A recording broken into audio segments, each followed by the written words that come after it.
Very good morning to all of you. I hope you are doing very well in this festive season. So today we are just going to start discussing MCQ of our first chapter, and that is life process. And as we all know that according to the latest syllabus of CBSE, हमारा जो examination pattern है वो subjective से totally objective में change हो गया है. First of all जो हमें MCQs देखना है, उसके जस्ट बाद हम असर्शन और रीजन टाइप्स के क्वेश्चन डिस्कस करेंगे.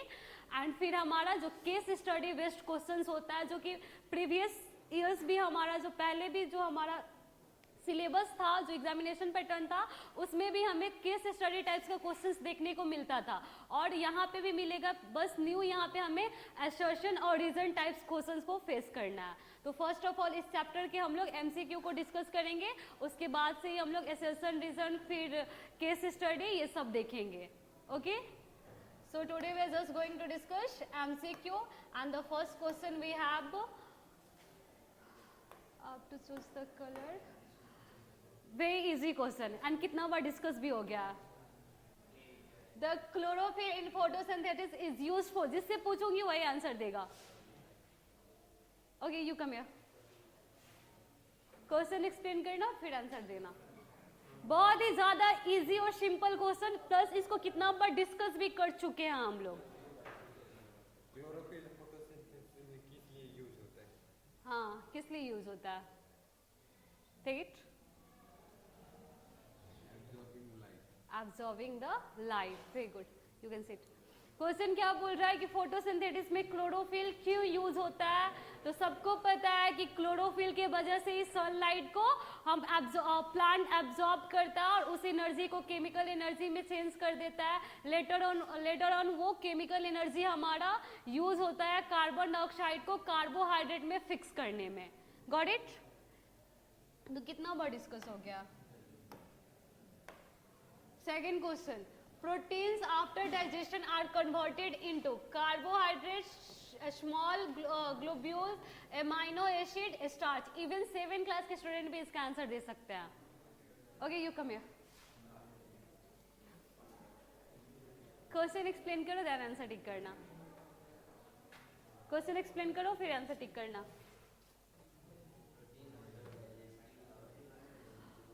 Protein after digestion are converted into, जब प्रोटीन का हमारे अंदर जो डाइजेस्टिव सिस्टम रन करता है, किस लिए करता है कि जो न्यूट्रिएंट्स है, जो न्यूट्रिएंट्स हम लोग इनगल्फ करते हैं, कार्बोहाइड्रेट हुआ, प्रोटीन हुआ, फैट हुआ, विटामिन, मिनरल्स, वो सारे चीजों को वो सिंपलेस्ट फॉर्म में डाइजेस्ट करने के लिए, ताकि वो ब्लड में पूरा एब्जॉर्ब हो जाए, ब्लड में मिक्स हो जाए और सर्कुलेटरी सिस्टम की हेल्प से पूरे ऑर्गन और सेल्स को मिल जाए और फिर वहां पे रेस्पिरेशन हो और उस चीज से एनर्जी डिराइव किया जाए और वो एनर्जी हम लोग अपने मतलब हमारे सर्वाइवल के लिए कंपलसरी होता है ना. तो यही तो क्वेश्चन पूछ रहा है कि जो प्रोटीन है उसको डाइजेशन के बाद किस चीज में चेंज करते हैं. अमाइनो एसिड में. तो ऐसे एक्सप्लेन करने में क्या जा रहा था कि प्रोटीन को आफ्टर डाइजेशन वो किस चीज में कन्वर्ट होता है, अमाइनो एसिड में. Got it. कार्बोहाइड्रेट किस में होता है, ग्लूकोज में. फैट किस में होता है, ग्लिसरॉल में. फैटी एसिड, ग्लिसरॉल, ये सब में. Next question, question number 3. Carbohydrate in the plants are stored in the form of, क्यों कम है, glycogen, starch, glucose, maltose. Starch. Okay, सही आंसर है. क्वेश्चन क्या बोल रहा है कि प्लांट में हमारा जो कार्बोहाइड्रेट की फॉर्मेशन होती है, उसका जो एक्स्ट्रा कार्बोहाइड्रेट होता है उसको प्लांट स्टोर करके रखता है ना, as a fruit, as a मतलब अपने जो उसका बॉडीज होता है, तो अलग अलग प्लांट अलग अलग पार्ट्स में स्टोर करके रखते हैं अपने फूड. इस वजह से किसी प्लांट का हम लोग रूट खाते हैं, तो किसी का स्टेम खाते हैं, तो किसी का इवन फ्लावर खाते हैं, किसी का लीव्स खाते हैं. अलग अलग एडिबल पार्ट्स होता है. वो किस पे डिपेंड करता है कि वो प्लांट कहाँ पे अपने एक्स्ट्रा जो कार्बोहाइड्रेट है उसको स्टोर करके रख रहा है. Got it. तो क्वेश्चन क्या बोल रहा है कि कार्बोहाइड्रेट जो एक्स्ट्रा होता है उसे कैसे, किसके फॉर्म में स्टोर करके रखता है, तो स्टार्च के फॉर्म में स्टोर करके रखता है. तो हमारा करेक्ट आंसर क्या होगा, स्टार्च. अब यू कम हियर.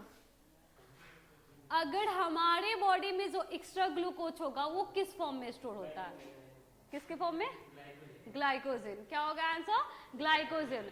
तो जो प्लांट में एक्स्ट्रा कार्बोहाइड्रेट होता है वो किस फॉर्म में स्टोर होता है? स्टार्च के फॉर्म में।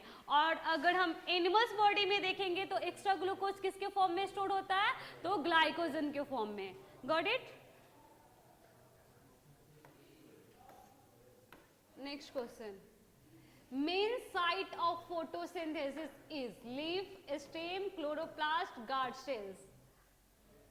क्वेश्चन क्या बोल रहा है कि जो फोटोसिंथेटिस प्रोसेस है जिसके थ्रू प्लांट अपना खाना खुद से बनाता है एंड दैट्स व्हाई उसको हम लोग ऑटोट्रॉफिक मोड ऑफ न्यूट्रिएंट्स के अंदर रखते हैं, तो वो जो हमारा प्रोसेस है, जो हमारा फोटोसिंथेटिस प्रोसेस है उसका मेन साइट कहाँ है? वो कहाँ पे होता है मेन साइट उसका? तो ऑप्शन क्या दिया है? लीफ दिया है, स्टेम दिया है, क्लोरोप्लास्ट दिया है और गार्ड शेल दिया है। हाँ ओके कम।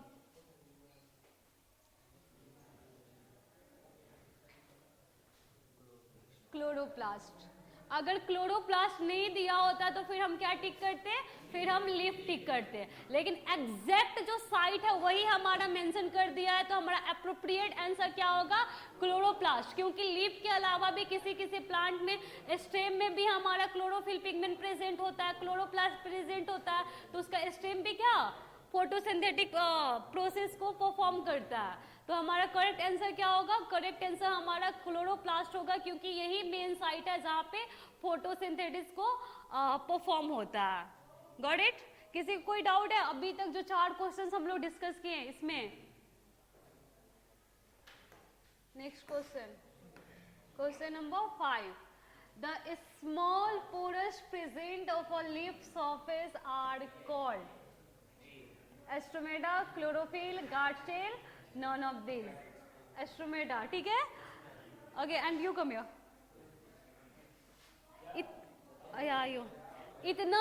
इतना टाइम्स हम लोग ये सब क्वेश्चंस डिस्कस कर लिए हैं ना। गार्ड शेल क्या होता है?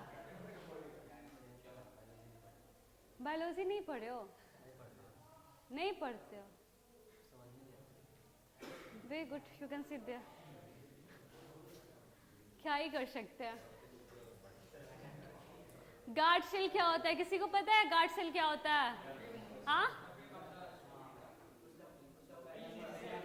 गार्ड शेल रेगुलेट करता है स्ट्रोमेटा जो होता है उसके ओपनिंग और क्लोजिंग में। जब वाटर ज्यादा चला जाता है, गार्ड शेल के अंदर एंटर करता है, तो वो क्या होता है? स्वेल हो जाता है। तब हमारा स्ट्रोमेटा वाला जो होल्स होता है वो ओपन होता है और कोई भी गैसेस को वो लोग इनहेल कर सकता है या फिर एक्सहेल कर सकता है। गैसेस का एक्सचेंज होता है। और वही जब वहां से वाटर हमारा एग्जिट कर जाता है तो गार्ड सेल क्या करता है? श्रिंक हो जाता है। और श्रिंक होने की वजह से वो पोर हमारा क्या होता है? जो होल होता है वो हमारा क्लोज हो जाता है, यानी स्ट्रोमेटा हमारा क्लोज हो जाता है। तो जो opening and closing of stromata है इसको रेगुलेट करने का काम कौन करता है? गार्ड सेल काम करता है। Got it? समझ में आया ना? ऐसा नहीं है ना कि समझ ही नहीं आता है।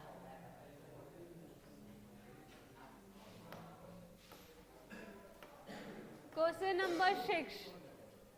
Photosynthesis is catabolic process, parabolic process, amphibolic process, photochemical process. क्या है? कैटाबोलिक है। हाँ, कैटाबोलिक और एनाबोलिक। ओए सत्य प्रकाश कम है। कैटाबोलिक और एनाबोलिक का डिफरेंस क्या है? कैटाबोलिक में ब्रेक डाउन होता है एनर्जी क्या? निकलता है, एनर्जी निकलता है। ओके। एनर्जी इसमें कैटाबोलिक में क्या होता है? सिंपलेस्ट मॉलिक्यूल्स कॉम्प्लेक्स में चेंज होता है या कॉम्प्लेक्स मॉलिक्यूल सिंपलेस्ट में चेंज होता है?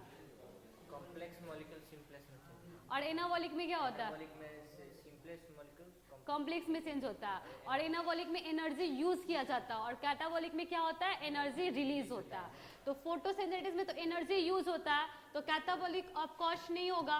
पैराबोलिक ये तो फिजिक्स का है, ठीक है। एम्फीबोलिक भी नहीं होगा।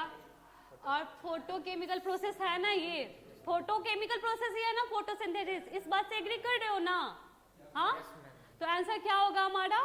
Photochemical process. और रहा बात कैटाबोलिक और एनाबोलिक का डिफरेंस, तो एनाबॉलिक में हम क्या करते हैं, सिंपलेस्ट मॉलिक्यूल्स को कॉम्प्लेक्स में चेंज करते हैं, जो कि हमारा फोटोसिंथेसिस उसका एग्जांपल है। इसमें हम लोग क्या करते हैं, कार्बन डाइऑक्साइड, वाटर, ये सब सिंपलेस्ट मॉलिक्यूल्स है, इसको हम लोग कार्बोहाइड्रेट, ग्लूकोज में कन्वर्ट करते हैं, यानी कॉम्प्लेक्स मॉलिक्यूल्स बनाते हैं, और इस टाइम में हम लोग एनर्जी यूज करते हैं। तो इस रिएक्शन को हम लोग क्या बोलेंगे, एनाबॉलिक रिएक्शन। और जहां पे कॉम्प्लेक्स मॉलिक्यूल से सिंपलेस्ट मॉलिक्यूल्स बनता है, जैसे कि आप रेस्पिरेशन के केस में देख सकते हो, ग्लूकोज से हम लोग क्या डिराइव करते हैं, एनर्जी, कार्बन डाइऑक्साइड, वाटर, ये सब आता है ना। तो कॉम्प्लेक्स को सिंपलेस्ट में तोड़ते हैं तो उसे हम लोग क्या बोलते हैं, कैटाबॉलिक। और जब भी हम तोड़ने वाला काम करते हैं तो वहां से एनर्जी रिलीज होता है, तो कैटाबॉलिक में भी हमारा एनर्जी रिलीज होता है। Got it? अब समझ में आया ना कैटाबॉलिक क्या है और एनाबॉलिक क्या है। हाँ, ये सारे रिएक्शंस को, और कैटाबॉलिक, एनाबॉलिक, ये सारे रिएक्शन जो सेल के अंदर होता है उसको टुगेदर हम लोग क्या बोल देते हैं, metabolic reaction. Got it? Question number 7. Opening and closing of a pores in a function performed by, वही जो मैंने अभी एक्सप्लेन किया, क्या होगा, कार्शेल।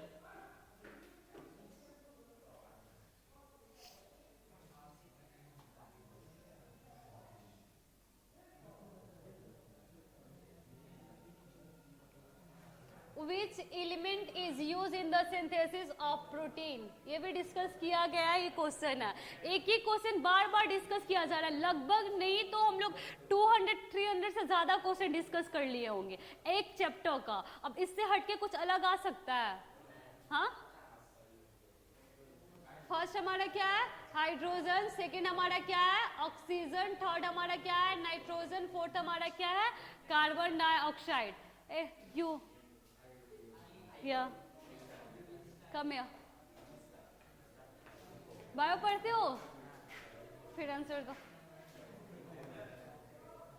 क्या होगा, नाइट्रोजन। अमाइनो एसिड से ही ना हमारा प्रोटीन बनता है, और वो किस चीज से बनता है, नाइट्रोजन से बनता है। तो आंसर क्या होगा यहाँ पे, nitrogen. Got it? Next question. Temporary finger-like extension on amoeba are called cell membrane, cell wall, pseudopodia और cilia। क्वेश्चन क्या बोल रहा है कि एमीबा में जो temporary extension, finger like extension जो प्रेजेंट होता है उसको हम लोग क्या बोलते हैं। हे यू कम हियर, क्या बोलते हैं, टिक करो। सीडोपोडिया किस चीज में हेल्प करता है अमीबा का, हाँ, किस चीज में, फूड इनगल्फ करने में। Very good.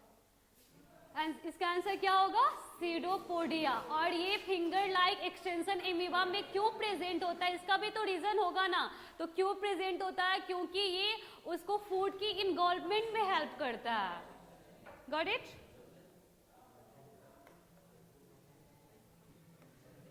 Next question. Bile juice is secreted by stomach, pancreas, small intestine and liver. जो बायो नहीं पढ़ता था उसे पता है, तुमको पता है इसका आंसर, हाँ क्या होगा, हाँ कम या लिवर होगा। क्या होगा इसका आंसर, लीवर होगा। काम क्या होता है बाइल जूस की फॉर्मेशन का, पता है तुम्हें, बाइल जूस का काम, फंक्शन, हाँ डाइजेशन होता है। ओके ओके ओके, मैं बता रही हूँ, ठीक है। लीवर हमारा जो होता है ना, वहां पे दो लोब्स होता है, एक राइट लोब्स होता है हमारा, एक लेफ्ट लोब्स है। और दोनों लोब्स का काम क्या होता है, बाइल जूस की सिक्रीशन करवाना। और राइट लोब्स के पास हमारा एक डक्ट होता है जिसे हम लोग क्या बोलते हैं, गॉल ब्लेडर।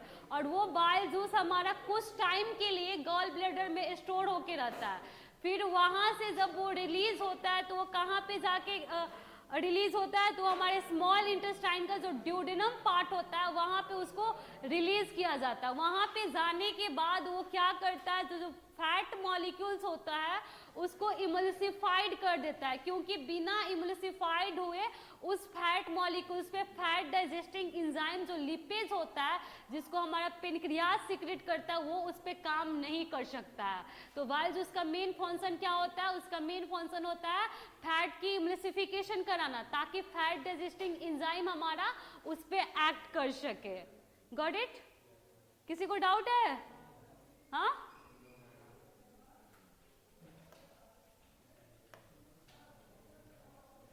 क्यों नहीं आ रहा?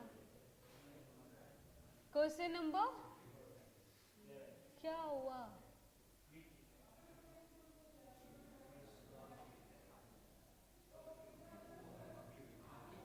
ओ अच्छा, मक्खी डिस्टर्ब कर रही है। मक्खी की वजह से पूरा पैनल काम नहीं कर रहा। क्वेश्चन नंबर 11 11 ही ना, 10 था ना, और 10 हो गया, 11 ही है। एक मक्खी को इतना डिस्टर्ब कर दी। Which of this juices is secreted by your pancreas? नीचे देखो कुछ एंजाइम्स का नाम दिया गया है, ठीक है, उसमें से क्या पूछा है कि किसको पेनक्रियाज सिक्रेट करता है। ए यू कम हियर। नहीं, तुम तो आए थे ना, क्यों? इसमें से देखो ये ट्राइप्सिन बोला है, pepsin, Byju's and both 1 and 2, इसमें से किसको पेनक्रियाज सिक्रेट करता है वही टिक करना। हाँ, बायजूस नहीं, पेप्सिन और ये ट्राइप्सिन दोनों सिक्रेट करता है पेनक्रियाज। जाओ जाओ बैठो। अब एक ही क्वेश्चन ही इतना बार डिस्कस करने के बाद ये कंडीशन है, इट्स नॉट गुड। क्या होगा हमारा? ट्राइप्सिन। और पेप्सिन को तो कौन स्टोमक सिक्रेट करता है ना, वो भी इनएक्टिव फॉर्म में, पेप्सिनोजेन के फॉर्म में, जिसको एक्टिव करने के लिए वहां पे HCl के सिक्रेशन होता है, और HCl के प्रेजेंस में पेप्सिन हमारा एक्टिव होता है, और तब जाके थोड़ा बहुत प्रोटीन की डाइजेशन वो स्टोमक के अंदर करवाता है। और बायजूस को तो लीवर करता है, 1 and 2 हो नहीं सकता, तो आंसर क्या बचेगा? ट्राइप्सिन ही ना बचेगा।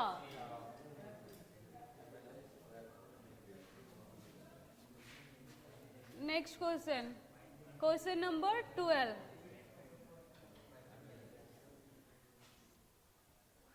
From last bench, corner side, या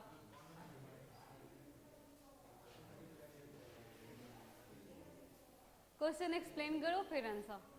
हाँ, ओके, आओ आंसर ही बताओ।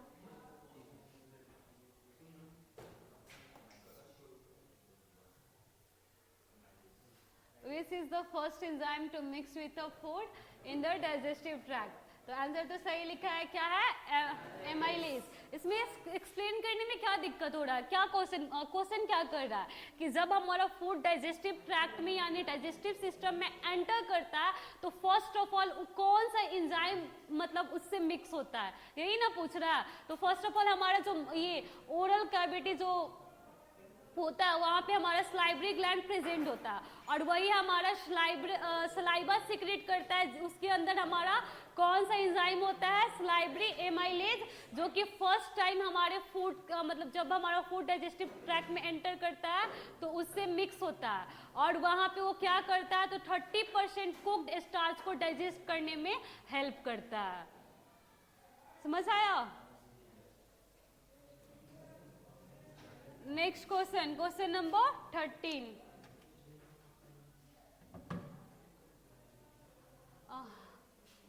Lack of oxygen in the muscles often lead to the cramps among cricketers. This result due to the conversion of pyruvate to ethanol, conversion of pyruvate to glucose, non-conversion of glucose to pyruvate, conversion of pyruvate to lactic acid. इसको कौन explain कर सकता है? Hands up करो, बस एक, अच्छे से करो ना। ओके, कम हियर, एक्सप्लेन करो। पहले एक्सप्लेन करके फिर आंसर टिक करना, और आंसर मतलब ऐसे जैसे मैं बताती हूँ वैसे बताना है। Question बोला lack of oxygen in muscles often leads to cramps among cricketers.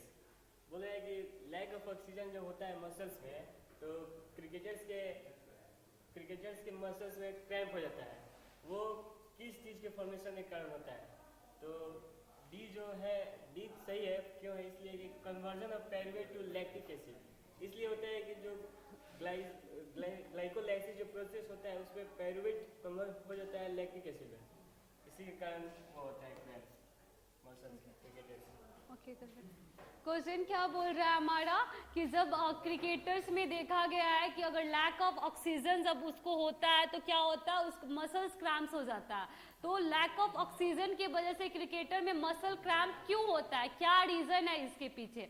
तो हमें पता है कि जब भी लैक ऑफ ऑक्सीजन जहां पे भी होता है वहां पे क्या होता है, एनारोबिक रेस्पिरेशन टेक प्लेस होता है। और एनारोबिक रेस्पिरेशन जब एनिमल्स के केसेस में होता है तो क्या होता है, तो वहां पे बहुत ही कम एनर्जी की फॉर्मेशन होती है, साथ में कार्बन डाइऑक्साइड भी निकलता है, लेकिन उसके साथ साथ एक हार्मफुल सॉफ्टनेस की फॉर्मेशन होती है, और वो हमारा क्या होता है, लैक्टिक एसिड होता है, जिसके एक्युमुलेशन क्रैम्प्स कॉज कर सकता है, मसल्स पेन, क्रैम्प्स।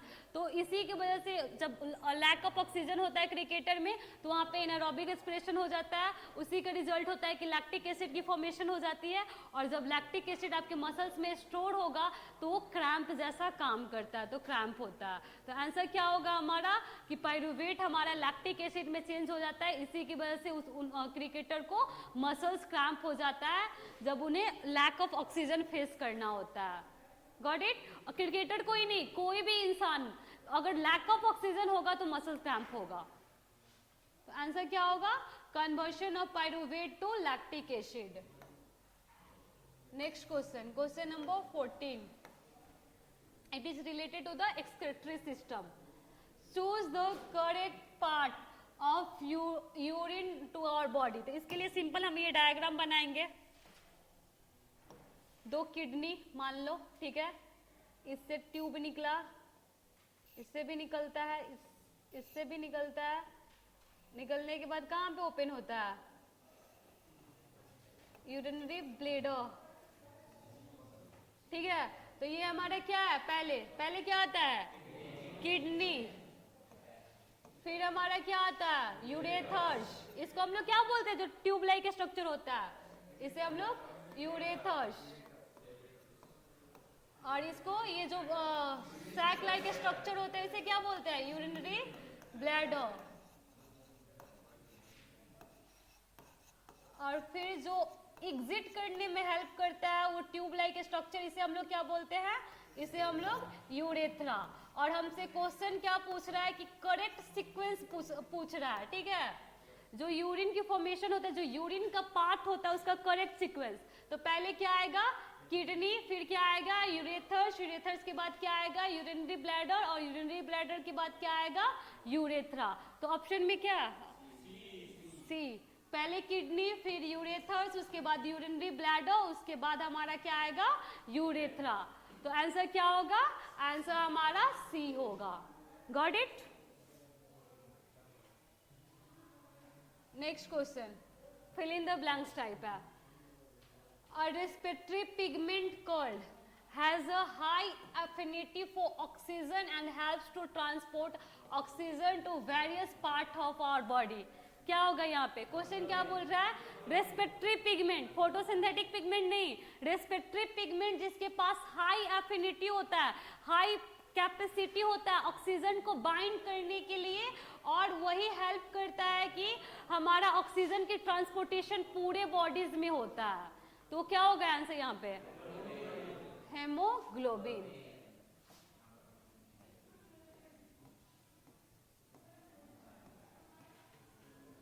क्या होगा ऑप्शन, हेमोग्लोबिन।